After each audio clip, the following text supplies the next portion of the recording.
Hello guys, thank you for clicking to watch this video. My name is MC Kajambi, coming right away from Africa. If it is your first time to come across this channel, please consider subscribing today, and for my returning subscribers, I really appreciate. So guys, in today's video I want us to look at the event of the Ghana inauguration.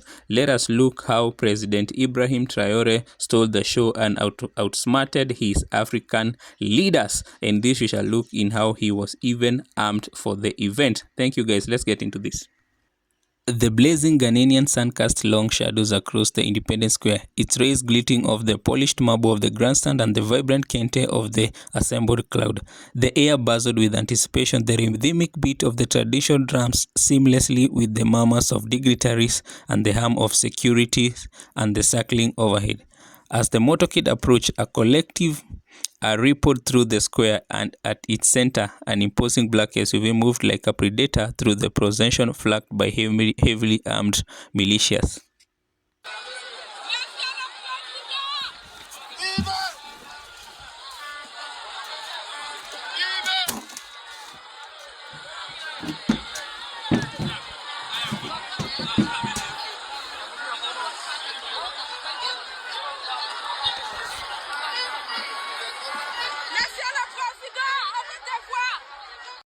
Captain Ibrahim Traore had sent an official letter indicating that he will not be present at the inauguration and that he would be represented.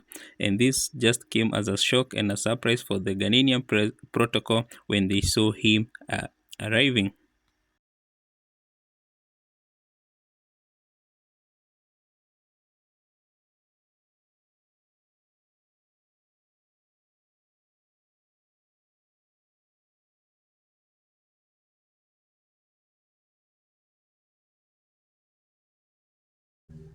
Ali Naka made a tweet indicating that that early morning the protocol team in Ghana had been told that President Traore will be represented, but only to show up by himself. And he were armed by his military bodyguards, and these were no ordinary escort. They were members of the Burkina Faso's elite military, handpicked by President Traore himself. Their presence was magnetic. Dressed in the desert camouflaged fatigues, they moved with precision, and their eyes scanning every angle, and weapons slung and ready. Each soldier bore the handed gaze of someone who had faced real battles, a silent testament of the challenges their leader had overcome to stand here today.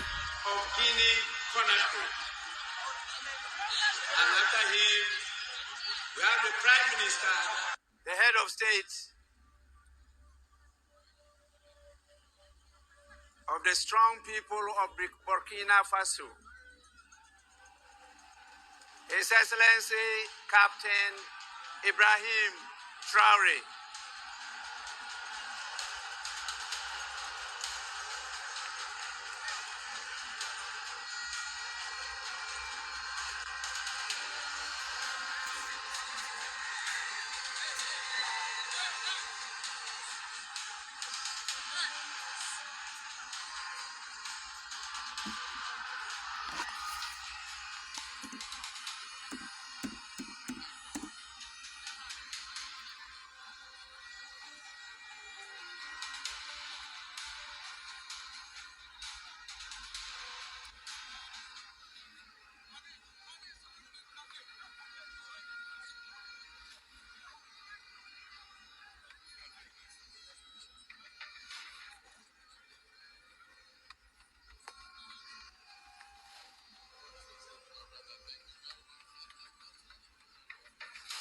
Earlier, when the SUV came to a halt and the door swung open with a measured deliberation, the first one to step was Colonel Diarra, Traore's head of security, a towering figure with the scar etched across his jawline. He scanned the perimeter with intensity that silenced even the most skeptical onlookers.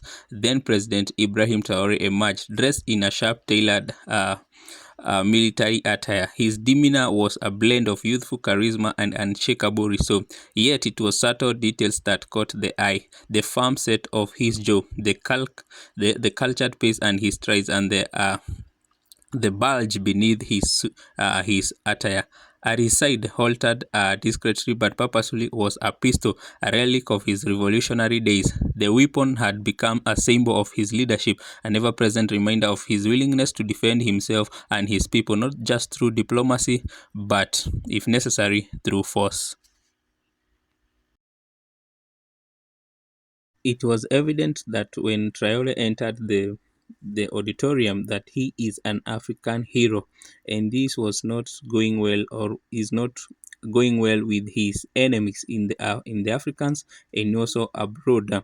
We know that the president came into power through a coup and overpowering the predecessor, which is a threat to the France government. That through that he is rising into power, he cancelled the existing diplomatic relations and agreement.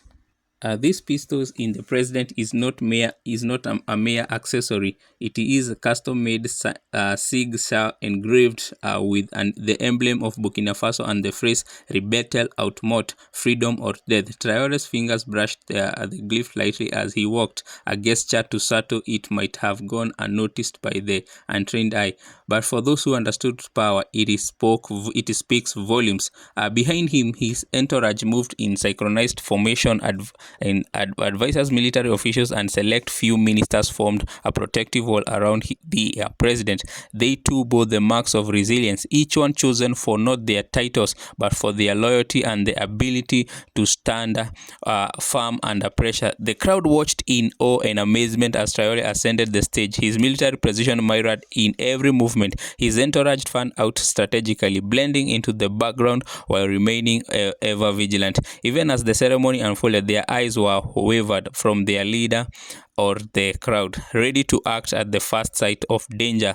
And this is a sign that Ibrahim Traore is not comfortable among his leaders, and that is why he had to make a false communication, indicating that he would not be attending this event. This is because some people believe that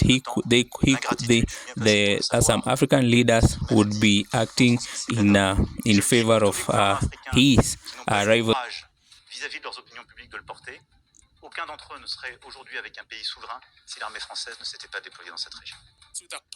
For President Traore, the pistol always remains in sight and not forgotten, a silent guardian of his principles and reminder that for him leadership was not a role but a responsibility. It was not just about wielding power but protecting it, ensuring that the dreams of a united and independent Africa remain alive. As he took the podium, his voice steady and commanding. The world saw a leader surrounded not just by military might but by a profound sense of purpose. The pistol at his side was more than a weapon. It was a symbol of his resolve, his readiness to act, and his unwavering commitment to his people. Anyway, guys, thank you for coming to watch this video. Let me know what you think about President Traore. Is he now the most popular and influential African leader or Pan-Africanist that believes in decolonization and that believes Africans for Africans and people power? Thank you, guys. Make sure you like this video and also subscribe to my YouTube channel. My name is MC Kajambi, coming right away from Africa.